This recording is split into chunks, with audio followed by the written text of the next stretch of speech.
สีเดากะบ่มีบ่มี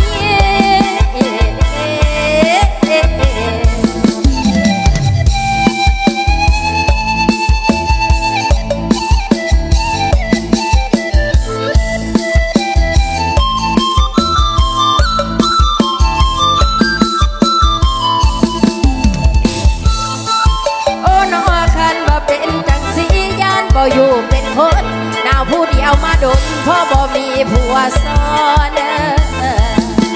โอ้น้องน้องนี่ดอนเดียวแรงยามแรงแห้งเป่าคิดอยากมีผู้เว้ายามเข้าแม่นบ่นอนคิดอยากมีผู้เดายามเข้าแม่นบ่นอนอ่อนซ้อน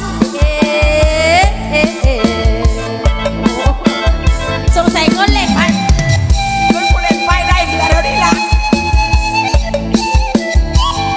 มาเลยน้ำใจเลยอย่าล้วนเลใส่ได้ยังบางถึงเป็นพ่อหางน้องนี่ก็สุดเป็นพ่อไม้เมียตายหลายคนเป็นพ่อไม้เมียตายหลายคนบอกว่ารวยหรือจนขอให้เป็นคนดีสาวแคบเงือบคนนี้มีใจเดียวเด้อสาย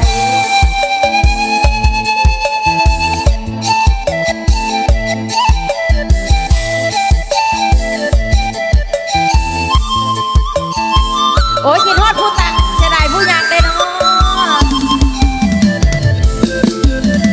โอ้เด้แก้มเบิ่นอย่าเบิ่นนี่เด้อสายเด้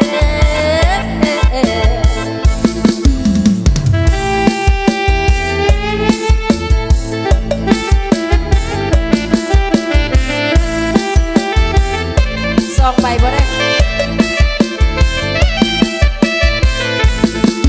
โอ้น้อคนผู้จบคืออายคนผู้งามคืออายเป็นไผเด้ปัดหลอกหรือพ่อแม่อายปานมือนั้นบ่ได้น้องสันบ่โอ้น้อน้องอยากจูงแค่เขามาขวดป้อนไข่ด้วยมือขวดป้อนไข่อายมือซ้ายป้อนใส่นางอ่อนสงอน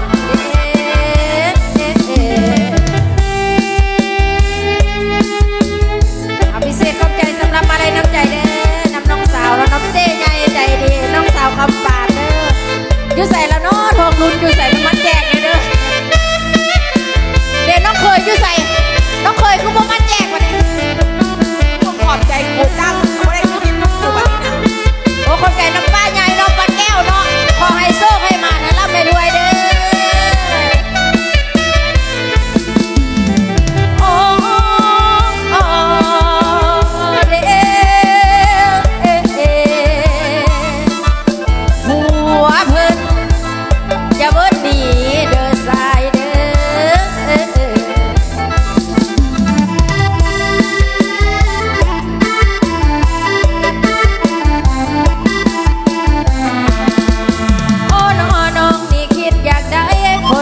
สวยสู้แหงปุบมักโมมักแตกหัวเมียงเทียงน้อง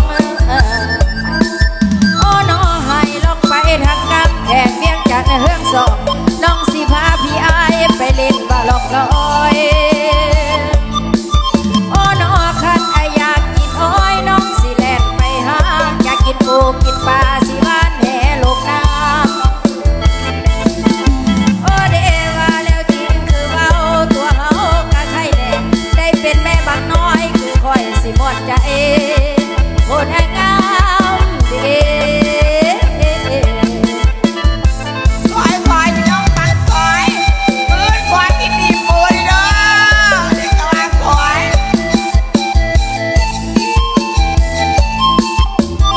เอาซอยพี่น้องมาฟังซอยนกแต่บินจับปลายตาสี่ทหารสี่เจ็บสี่ปวดสี่ตำรวจแล้วมันแสบอีหลีเฮ็ดกับผ้าสีแห้งปวดเจ้าเฮ็ดกับผู้บ้าผลแห้งแสบแห้งนัวบัดว่านอนน้ำหัวก็นอนตามหน้าดีอันนี้ก็ว่าซอยจังก็อีซอยว่าเฮ็ดกับมือกีตาร์เลยโอ้เฮ็ดกับมือกีตาร์ปานได้ขึ้นสวรรค์มันน้อยพวดมือกีตาร์นะอันนี้ก็ว่าซอยเอาพอแล้วมือกี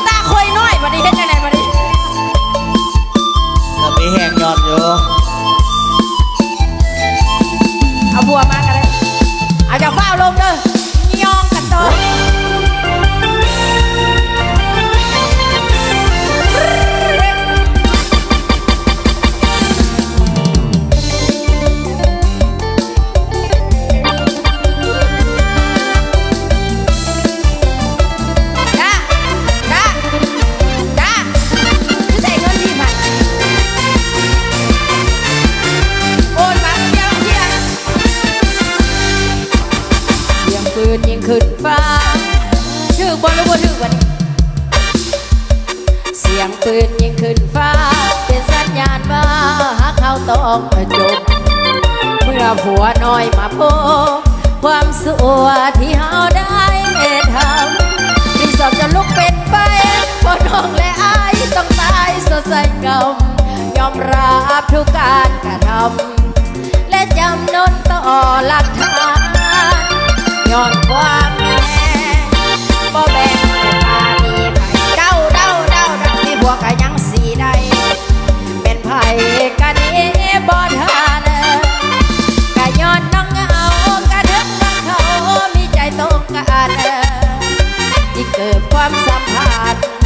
รับลาแต่ฟ้าก็เห็นสิลีเป็นทั้งใดน้อแม่โอ้ยสิลีเป็นทั้งใดน้อแม่พวกโตเป็นแท้ๆเพิ่นมาแล้วเอาเรื่องเฮาอู้อังเอาสิรอสิเฮ็ดจังใดบาปบุญอยู่ออนไลน์สั่งไว้แท้นอนเองแก้โตไปนี่ต้องแก้สิเขาสิเฮาดีแม่นทั้งสองเหตุผลฟังบอกขึ้นดอกนับรองจังใดน้องก็ยอมทุกประการท่านใดผัวก็พังประตูห้องเอาปืนจ้องขมับหน้าสงสารถามว่าสูสีกันลดไปความสัมพันธ์น้องเล่นกันหายใจต่อไปว่าถ้าอายนี่เป็นสามีที่ดีน้องไว้ถ้าอายนี่เป็นผัวที่ดีน้องคงสิบ่พบพอจังสิดอกแน่นอนลองคิดย้อนไปเฮ็ดอีหยังเคยมาดูแลลูกเมียอยู่บ่อายทั้งตีหายเฮ็ดดีกับบ่อยเดินกินสุราเมาปีบ่ไม้เป็นแต่ละวันเป็นอายนั่นสิทนอยู่ดอกจังไดน้องไปขอชีวิตอย่าเห็นเลยน้องผัวน้อยคือจังหวะผัวมาก็ดีแล้วสิได้มีแนวจะแจ้งกันเสียทีผัวมาจะได้รู้ว่าชีวิตคู่ของเรามันยากอีหลีก็น้องมีเขี้ยวน้องมันสัวมันบ่ดีมาสิน้องนี่จะไปเห็นเขาถ้าขาดน้องนี่จะไปเห็นเขา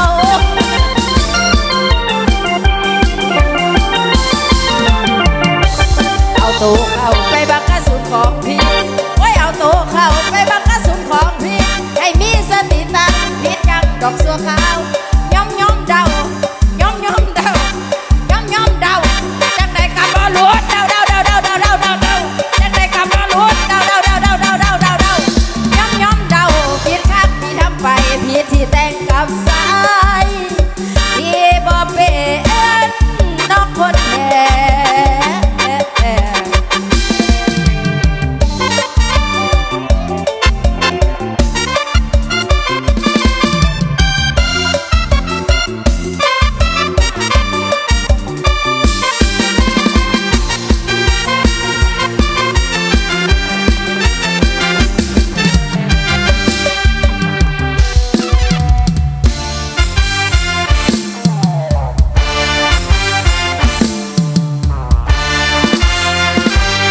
อย่าลืมยันไม่นักห้องก่อนเด้ออุ้ยไปเต้นผู้เดียวก็ได้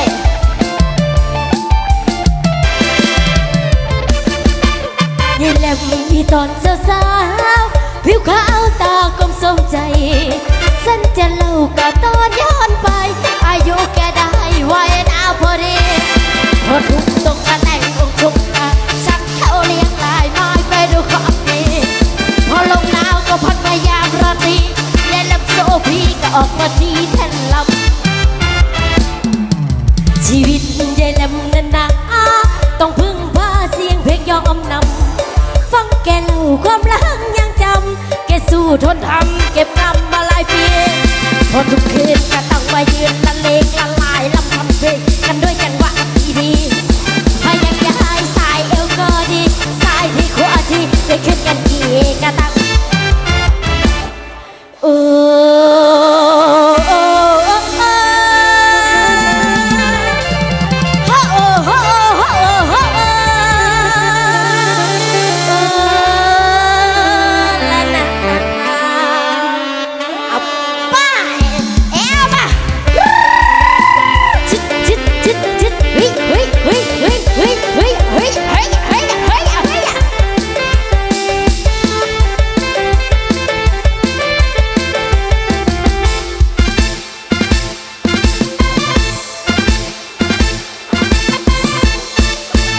นี้ยายแหลมแกเราโอ้ผมยาวสีเขาเฝ้าจักบทเลี้ยวแรงเฝ้าลางมีลูกคอยนั่งมาพัดวีเอาใจ เป็นอาชีพที่ต้องใช้การโกงตั้งแต่เราโตได้หาดูกันไม่ได้ มาดัดแปลงกันแก้วแววสะใจ ถ้าจะดูก็ไปที่พัทยาพัดผม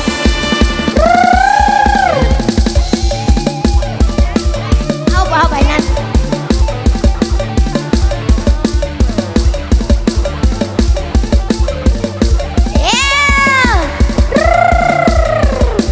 เจาะเขาอยู่พุ่นเท่า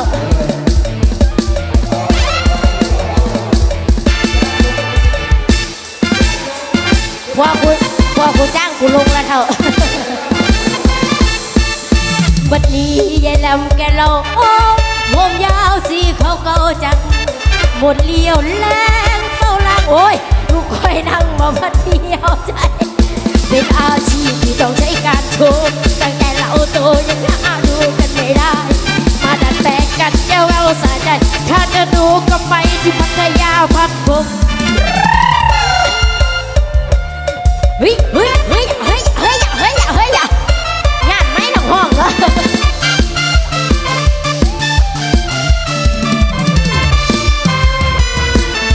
เอาเจ้าเถอะคนนั้นท่าเต้นเพิ่นกับท่าเต้นอยู่หอบมีหอบดิแต่เพิ่นเครียดว่านั้นจัดให้กูลายแล้วเพิ่นสีเมื่อปะ